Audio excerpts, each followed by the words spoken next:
এসেছি আজকে একটা নতুন ভ্লগ নিয়ে আপনাদের মাঝে। এই আজকে বড়দিন, আমরা গির্জার দিকে যাচ্ছি।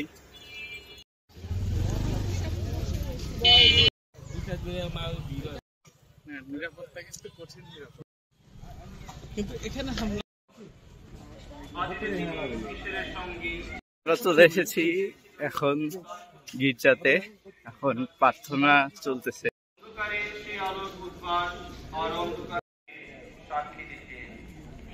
তার কথা শুনে যাতে সবার অন্তরে বিশ্বাস জেগে উঠতে পারে। তিনি নিজে সেই আলো ছিলেন। তার সম্বন্ধে এই বিষয়ে বলেছিলেন, যিনি আমার হয়ে আসছেন তিনি যীশু খ্রিস্টেরই মাধ্যমে। ঈশ্বরকে কেউ কখনো দেখেনি, পিতার হৃদয়ের কাছে যার আপন স্থান, নিজে ঈশ্বরকেই সে একমাত্র। প্রভুর মঙ্গল সমাচার।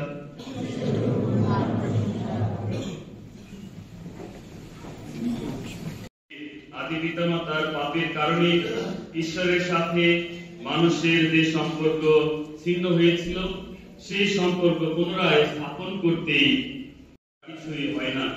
আপনি আজ এই মুহূর্ত পর্যন্ত জীবিত রয়েছি, এটি হলো ঈশ্বরের একটি ইচ্ছা। তাই ঈশ্বর প্রতিদিন প্রতি মুহূর্তের কাছ থেকে কি চান সেটি আমাদেরকে খুঁজতে হয়। আর সেভাবে যে আমার পরে যিনি আসছেন, আমি তার জুতোর বাঁধন খুলে দেবার যোগ্য নই, এভাবে তিনি নিজেকে নম্র করেছেন। বাস্তবতায় আমরা অনেকবার নম্র হতে পারি না। তাই যিশু হলেন আমাদের জন্য বিনম্রতার আদর্শ। তার গোশালায় জন্ম, ক্রুশে মৃত্যু, এই দুটি সুন্দর জীবন গড়ে তোল এবং আদর্শ খ্রিস্টভক্ত হয়ে উঠল। তাই প্রিয়জনেরা, আমাদের মধ্যে যে সমস্ত উদ্ধত স্বভাব রয়েছে, আমাদের মধ্যে যে স্বার্থপরতা রয়েছে, যে হিংসার মনোভাব রয়েছে, অন্যান্য নেতিবাচক দিকগুলি রয়েছে, সেগুলি আসুন আমাদের জীবন থেকে আমরা ছেড়ে ফেলি এবং আমরা অন্যের প্রতি আসুন আরো বেশি ভালোবাসার মানুষ হয়ে উঠি। প্রিয়জনেরা, আমাদের বাস্তবতায় আমরা দেখি যে সমস্ত মানুষ এবং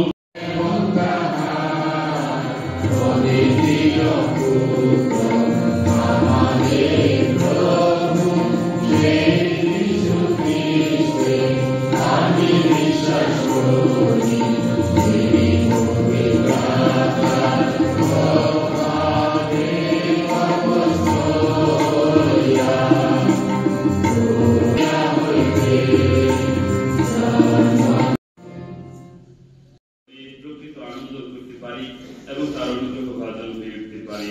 আসলে দেশে প্রভুর কাছে প্রার্থনা করি।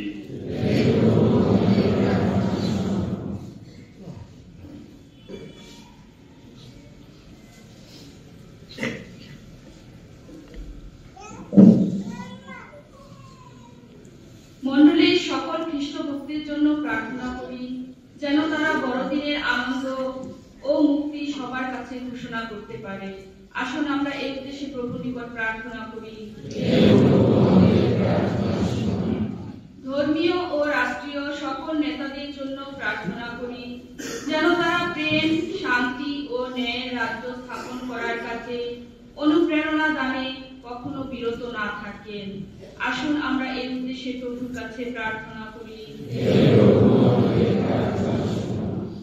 আমাদের পরিবার, আত্মীয় স্বজন, বন্ধু বান্ধব ও যাদের কম ভালোবাসি তাদের জন্য প্রার্থনা করি, যেন আমরা সকলেই সমবেতভাবে ভালোবাসার চিহ্ন হয়ে উঠি। আসুন আমরা এই উদ্দেশ্যে প্রভুর নিকট প্রার্থনা করি। যোগদান করতে পারছে না, বিশেষ করে যারা দূরে রয়েছে তাদের স্মরণ করে প্রার্থনা করি, যেন তারা বড়দিনের শান্তি, আনন্দ ও প্রেম থেকে সম্পূর্ণভাবে বঞ্চিত না হয়। আসুন আমরা এই উদ্দেশ্যে প্রভুর কাছে প্রার্থনা করি। আমাদের সকলের জন্য প্রার্থনা করি, বড়দিনের উপহার শান্তি, প্রেম ও পুনর্মিলন যেন সাদরে গ্রহণ করে আগামী বছরে প্রতিদিনে আমাদের প্রত্যেকের জীবনে ও সমাজে বাস্তবতা দান করতে পারি। আসুন আমরা এই উদ্দেশ্যে প্রভুর কাছে প্রার্থনা করি। সকল খ্রিস্ট ভক্ত পরলোক গমন করেছেন, আমরা তাদের জন্য অনুনয় করি পিতা ঈশ্বর যেন তাদের সবাইকে স্বর্গে অনন্ত বিশ্রাম দান করেন। আসনের দৃষ্টি প্রভুর কাছে প্রার্থনা করি। যারা অসুস্থ, যারা প্রবীণ, যারা বিভিন্ন ভাবে প্রতিবন্ধী, তাদের প্রত্যেকের জন্য শিশু যিশুর কাছে অনুনয় করি, তারাও যেন বড়দিনের আনন্দ তাদের জীবনে উপলব্ধি করতে পারেন। শিশু যিশু যেন তাদেরকে আশীর্বাদ করেন। আসনের উদ্দেশ্যে প্রভুর কাছে প্রার্থনা করি। আজকের এই খ্রিস্টজাগে যারা অংশগ্রহণ করতে পারছে না, আমরা তাদের জন্য প্রার্থনা করি, তারাও যেন শিশু যিশুর আশীর্বাদ লাভ করেন। আসলে আমাদের অন্তরে আরো অনেক প্রার্থনা রয়েছে, আসুন নীরবে তা প্রভুর কাছে নিবেদন করি।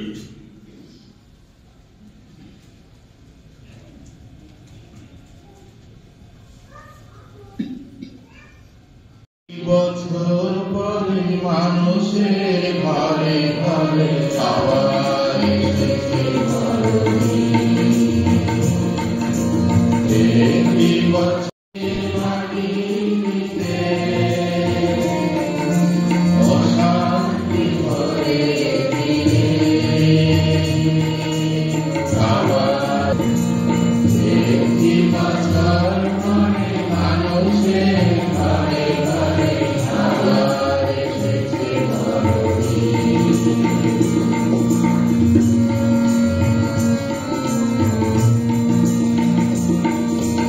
জীবন যুদ্ধে আসা হতো যারা, পথের সাগরে আর স্বজন হারা। জীবন যুদ্ধে আসা হতো যারা, পথের সাগরে আর স্বজন হারা। তাদের লাগি হৃদয়ে আশার বাণী, আবার এসেছে বড়দিন। হিংসার পৃথিবীতে শান্তির বাণী, আবার এসেছে বড়দিন। একটি বছর পরে মানুষের ঘরে ঘরে আবার এসেছে বড়দিন।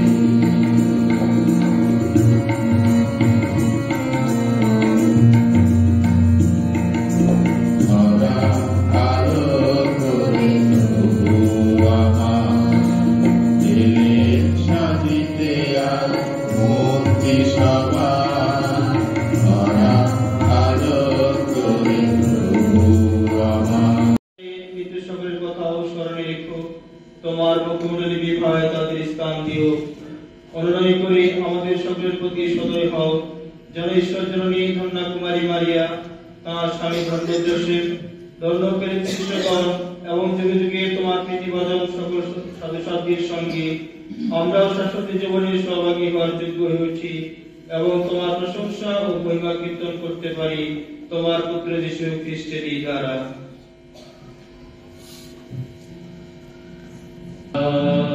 তার সঙ্গে তারি মধ্যে পবিত্র আত্মার সংযোগে সর্বশক্তিমান পিতা পরমেশ্বর সমস্ত গৌরব তোমারি সব।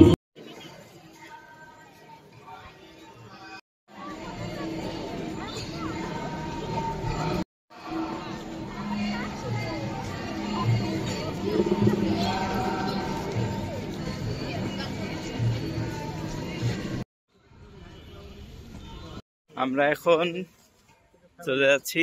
আজকের মতো এখানে ব্লগ শেষ। সবাইকে মেরি ক্রিসমাস ডের সবাইকে শুভকামনা রইল। সবাই ভালোভাবে এনজয় করুন।